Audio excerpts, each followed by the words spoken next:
What you look for in a yearling, catching up today with Ian Slater. Firstly, Ian, thank you very much for joining me, mate. No worries, mate. My pleasure.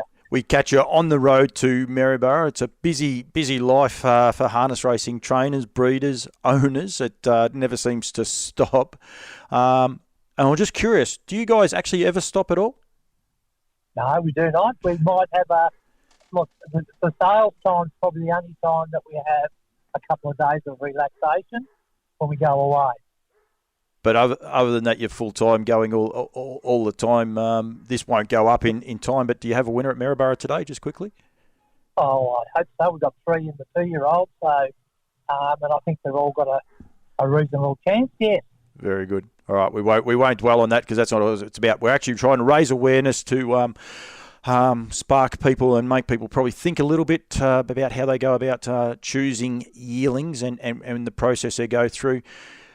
You're a very interesting case study in a way, Ian, and your wife Judy, what you've been able to do, as well as with Courtney and Mark in the background. But Good Time Lodge, one, I love the name Good Time because I think that's something we probably forget to do sometimes. But you've got a lot of stallions there now. You're probably more stallions than you expected at one stage. You breed, Mark breaks in, you train, and then you go to yearling sales and you purchase some very, very good quality stock. Is there an end goal, I suppose, for what Good Time Lodge is hoping to get to? Yes, there is. Look, Paul, the main reason you're gonna have a purpose for buying the yearling for a start. So our purpose, if we buy fillies, is to race them, and then later on after their racing career is over, to breed from them. So we always like to buy well-bred stock. And that's the purpose of our exercise when we go into the yearling sales. To buy the well-bred stock, Yeah. and go along. Predominantly fillies, Ian. Predominantly, it has been in the last few years. I have bought a few colts, just to race in the races in Queensland, Melbourne, and Sydney. So we do that. We buy for our owners, or Courtney and Mark's owners. So Yep. we'll all go to the yearling sales together. The first thing we do though is we get the book and we go through the book and we might pick half a dozen or so out, and then we'll go around them and look at them. But you've definitely got to take your eye as soon as you lay your eye on them. They've got to take your eye. If they don't take your eye, you know yourself that you're not that interested in it. Right. So let's go that. So you get the catalogue. They come out depending, anywhere. I know the Nutrien one's been out for a little while. The APG one comes out about a month or 2 months prior to the sale.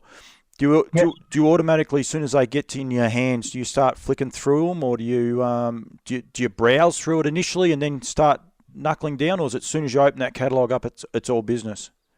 I know. As soon as we get that catalogue, I grab a pen and I take my time going through the book. It might take me a week to go through it properly.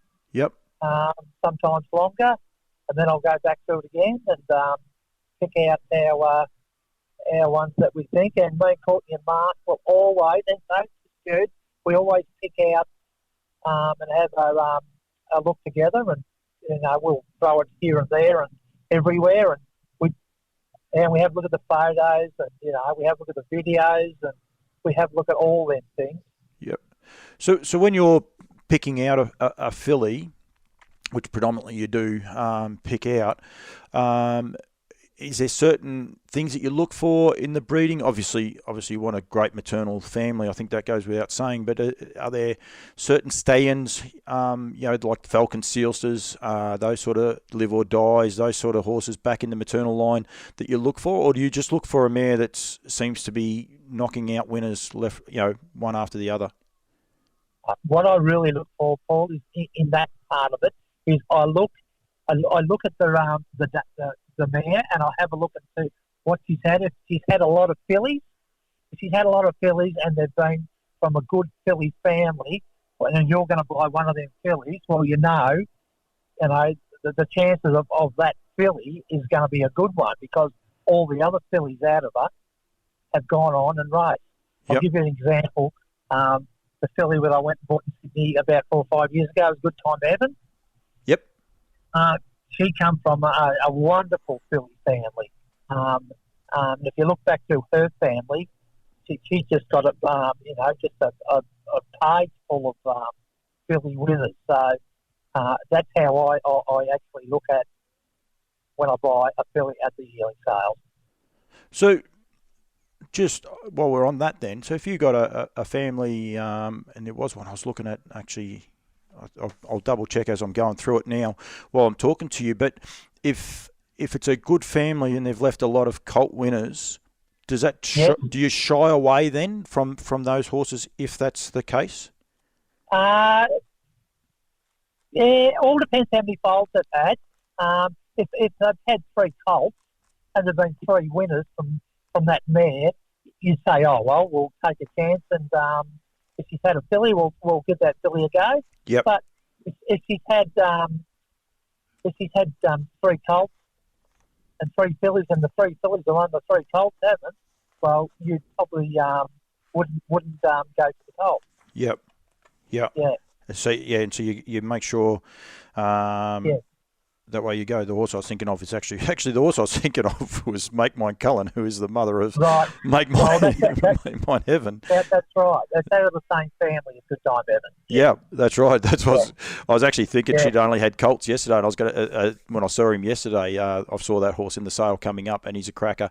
One of the things, and I've tried to get Mark Purdon for one of these, but he plays his cards pretty close to his chest. But one of the things I've noticed with Mark over the years that he doesn't fall in love necessarily with breeds. He doesn't, just because he gets a superstar out of one breed, he doesn't seem to go back over. And I'd love to know why that is, if there is a reason, if he buys them on type more so than pedigree.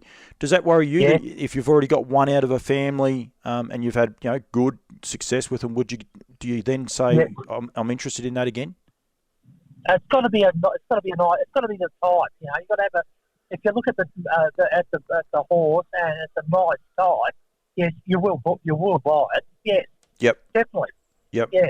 Yeah. It's just interesting how people go about it. So you go through your catalogue. How many would you nut it down to? Like going through your catalogue. How many do you shortlist it to? Is there a number that you try to get it down to, or you just say, if there's 70 horses that you've shortlisted, that's the number?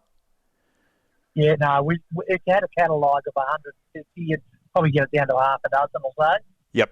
Yeah, so you really try to pick the eyes out of it. That's just purely looking through the pedigree for a start. So then you go and look at them on type.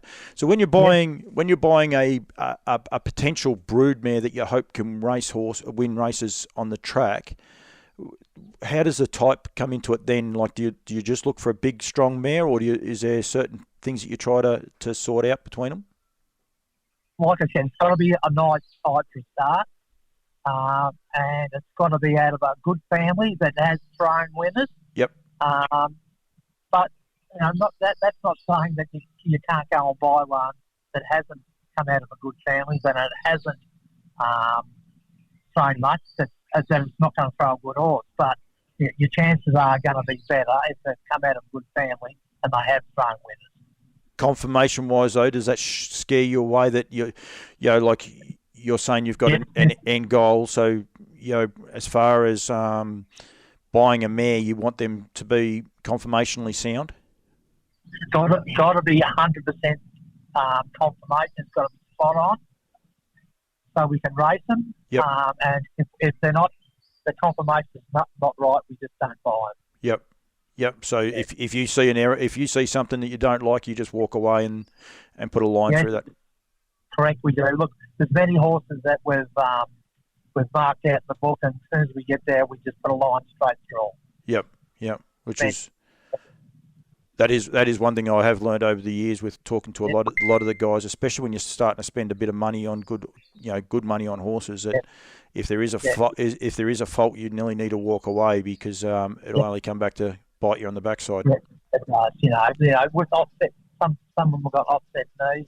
Some of them will flick their hoof in from the fetlock and all them sorts of things. Yep. That if you're going to pay that much money, you need to buy a horse that you're not going to have too many problems with down the track. Yep. What about while we're on the confirmation, Bettor's Delight, and a lot of people know that I'm sponsored by Woodland, so I can probably get away with saying this, but he probably breaks the mould as far as a racehorse goes, as far as a type, because you can get a small one from him, you can get a big one for him, you can get a narrow-chested one. I mean, Arden Rooney is one of the most narrow-chested horses I've ever seen, and the likes that can break that mould as far as a racehorse. But does that sway you when you look at a Bettor's Delight filly as far as to breed from? Are you again, if it's small, do you say no, this isn't what we're after? Yeah, no, we don't like them too small. We probably don't like them too big.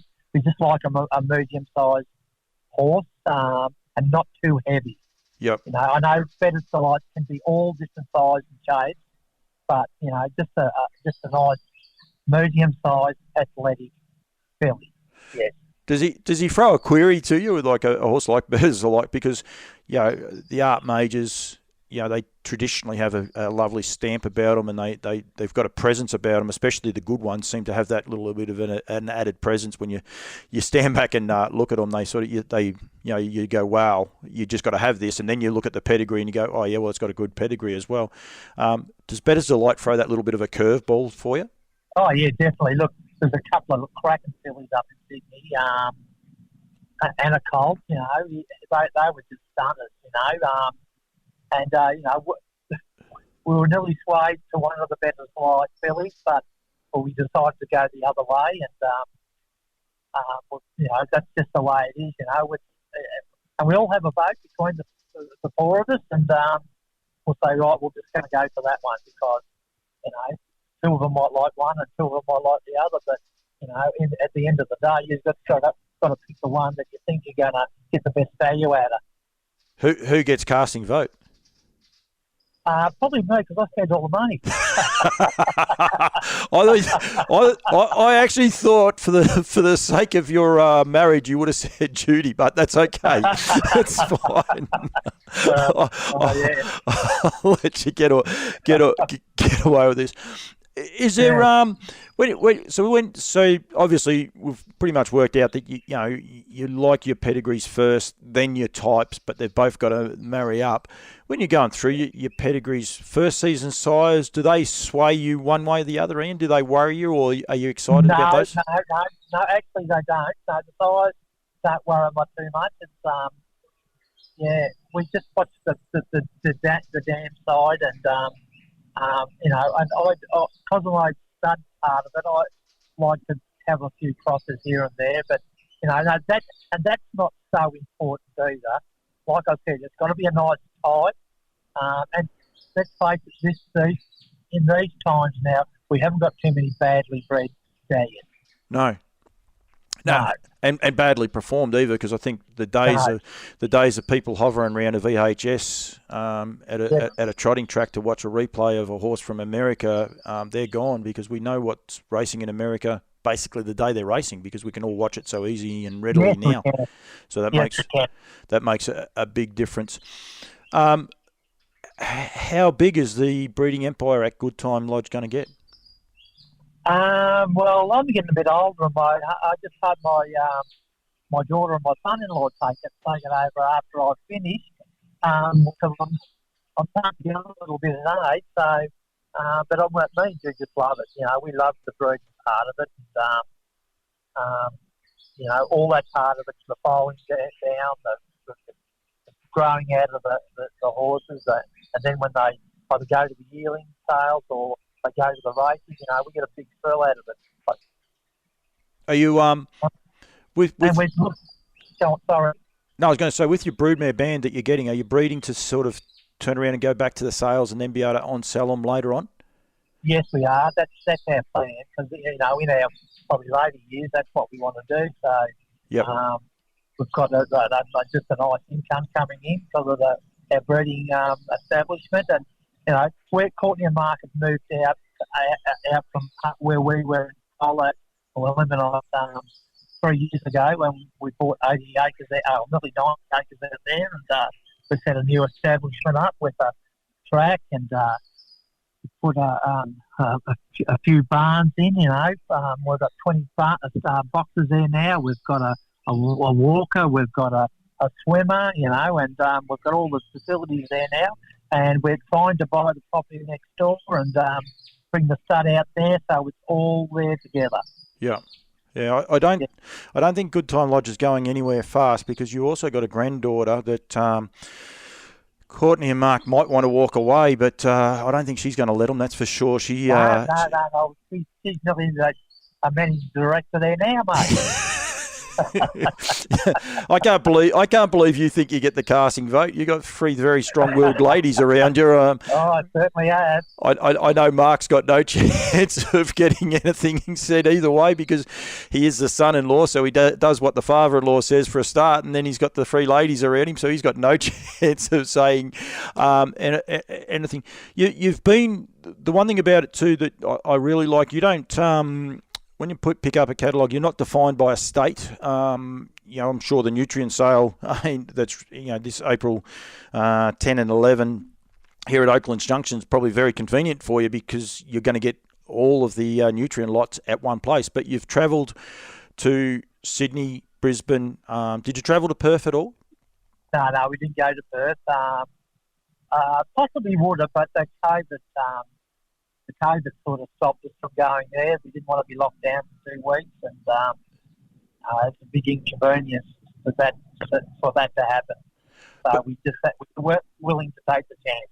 But is that your philosophy? Like you travel, I'm sure you enjoy getting to meet the people, and there are probably a lot of friends that you meet too. But is it because to do the business properly, you can't sort of pigeonhole yourself to say, well, I live in Victoria, so I'm just going to go to the Melbourne sale? Is that one of the key? Correct. Yep. Yeah, that's correct. And I meet people all over Australia, and everywhere I go, everyone knows me, and we can. I talk to all the other studs. Mark Hughes, I met Mark up in Sydney, and we had a few beers together, and it's a beautiful social time up there. So, that's why I go around, just mingle around people and talk to people, and a lot of people that come and preach to our singers, I meet there, and it's just a really good place to meet people and have a social time too. I'm sure some people think I'm strange. I wouldn't have bought a horse at the yearling sales for 10 years or more, but I don't think I've missed a yearling sale in Melbourne only. But, I haven't missed a yearling sale in Melbourne for that 10 years. I just love going and just meeting people and seeing the young horses and seeing the new stock come through. I think it's very, very exciting for mine anyway. That's one thing, I like seeing it. You guys are progressing. As I said, you're buying horses with an end goal. You got horses like Good Time Sammy, who unfortunately due to injury, his racing career was cut short, but having horses, I know he's only got one in the nutrient sale this year, but you must be pretty proud when you see horses like him that you've bred, and I would say it's part of like your end goal. I don't think Good Time Sammy's your end goal, but to have stallions on the ground breeding horses and going to the sales, do you get a little bit excited about seeing their progeny at sales? Oh, definitely, definitely we do. We've I think there's a few guarantees going through a sale up in Queensland next month too. So. We look out for all them things, and I know Steve Dixon, that's got the Sammy in the sale there, was very, very happy with him. He says he's lovely. He's one of the best horses I've bred for years, and nice looking horses. That gives you a bit of a thrill too. It definitely does, and that's a Sun Beach Somewhere coming through in them too, because I tell you, he throws a stamp on them down by the seaside, Huntsville's. They're just a lovely, strong-looking horse, and I've seen a photo of Steve. So I did a getting to know with Steve and Gary Toolman the other day, and I put a photo of him up, and it's a photo of him just tied up to a rail, but you can see he's already got a bit of body about him as well. So, and that's one of the idiosyncrasies I think you miss if you don't go to these sales sometimes, these types that do come through and be able to appreciate them. And I think for young trainers, and that's what these podcasts are about, is for young trainers and potential buyers to open their eyes to different ways of thinking and ways people do it.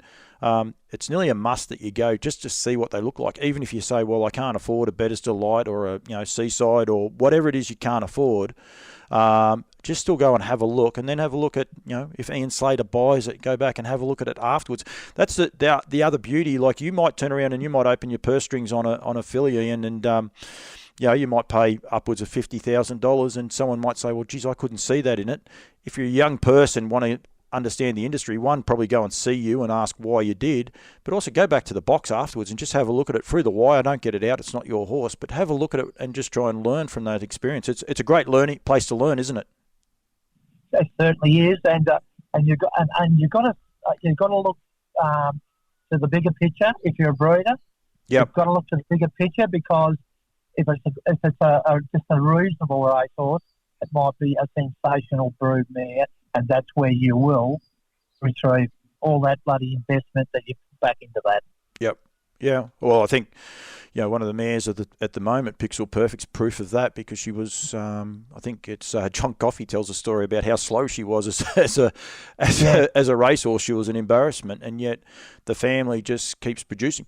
But then that family breaks the mould as well, because they're all, most of the good ones are colts, but then the fillies come through and they're just super racehorses as well. Yet, Pixel herself wasn't much good. So, as you say, you've got to probably sometimes look a little bit deeper into what you're buying and why you're buying it. So there's a lot of reasons. That is correct. Ian, I've appreciated the 20 minutes you've given me, mate, and I hope what I said there before, that if people did want to ask any questions, by all means come and see you guys and sound you out. They want horses trained and raised, or if they want to go to any of your stallions as well, go to Good Time Lodge and go there. Good Time Racing, I'm presuming that's the branch of the preparation at the Nutrient sale. Is that correct? Yeah, that's Courtney Mark's side of their business. Yep. We've got Good Time Lodge, which is the breeding part of the business, and Good Time Racing is the racing and breaking, preparation and racing of horses. And they are preparing 4 horses, 2 Father Patricks in the sale, down by the Seaside, and also a Used to Me. One thing that I have a great passion for, and I hope you're going to answer this question with yes, but the trotting side of things, as far as your breeding goes, Ian, is that something that you're going to be looking at going forward? Yeah, definitely. I've already got a trot stallion, Cardigan Boko. He's a Swedish stallion, so... And he throws a lovely type. What I said there before, like, people might look at him and say, oh, yeah, I knew him as a racehorse and all the rest. They're lovely types. I've got to see a couple at the APG sale just recently, and he throws a beautiful black, but they've got some good body about them, haven't they? Yeah, they are. They're beautiful, leggy looking horses, and he's pushed his stamp on, that's for sure. Yep. Yeah, but it's a way that Good Time Lodge will be stepping forward as well, going into the trotters, which is awesome, because we need more and more product in Australia, and if we can get more trotters in there, that gives us more racing product, because the paces are going along pretty good. We need some more trotters, and we can keep racing going a lot better. Yes, mate. Correct. Thank you very much for your time, Ian. I appreciate it. You are very busy, and I love what you guys do, and hopefully it's opened a few people's eyes to the way that the Good Time Lodge team go about what they do. I think the key part of that was what I said there. It's a team effort. You've clearly made reference to that 2 and 3 times, that it's not your decision, but you kid yourself into thinking you have the final decision, but it's not your decision. It is a team effort, and a lot of research goes into it, both before and even on the day, and going that way. Can I just say one thing, Paul? You can say whatever you like, mate. Yeah, my wife at home, she does an enormous amount of work. And people probably just don't realise how much work's involved through the stud season with the paperwork side of the business, which is enormous. Sending bills out, entering mares into the system to HRV. It's an enormous job.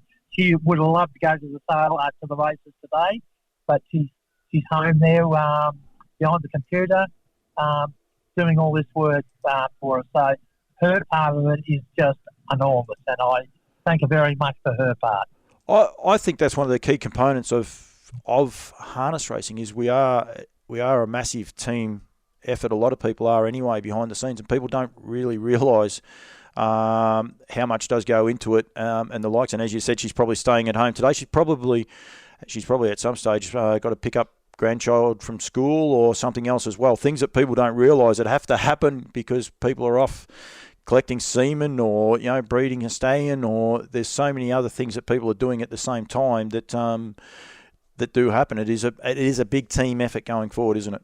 Oh, it is. And she does all the things that people don't see, and like you said, picking grandchildren up, looking after grandchildren, doing this for us, picking things up for us here and there.